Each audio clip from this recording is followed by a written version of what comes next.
মার্কিন আদালতে ভারতীয় ধনকুবের গৌতম আদানির দুর্নীতি নিয়ে বিতর্কের মুখে পড়েছে নরেন্দ্র মোদীর বিজেপি সরকার। বিরোধী দলীয় কংগ্রেস নেতা রাহুল গান্ধী গৌতম আদানির বিরুদ্ধে সংসদীয় তদন্তের দাবি জানিয়েছেন। অন্যদিকে আদানিকে মোদী সরকার সুরক্ষা দিচ্ছে বলেও অভিযোগ করেছেন তিনি।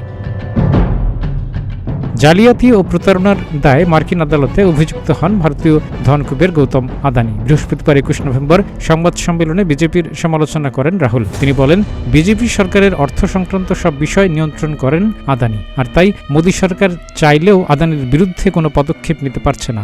বিরোধী দলের নেতা হিসেবে ভারতীয় ২ কক্ষ বিশিষ্ট আইনসভার নিম্নকক্ষ লোকসভায় আদানির জালিয়াতির ইস্যুটি তুলে ধরার কথা জানান রাহুল গান্ধী।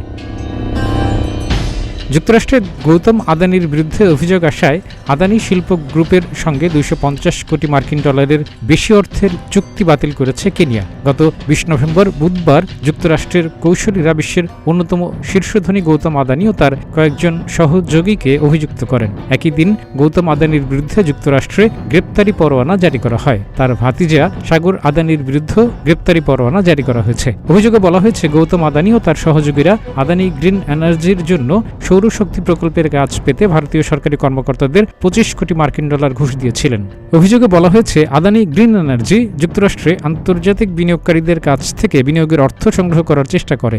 এজন্য তারা বন্ড ছাড়ে। এক্ষেত্রে তারা প্রতিষ্ঠানের দুর্নীতি বিরোধী ও ঘুষ বিরোধী প্রচেষ্টার বিষয়ে মিথ্যা বিভ্রান্তিকর তথ্য উপাত্ত দিয়েছিল।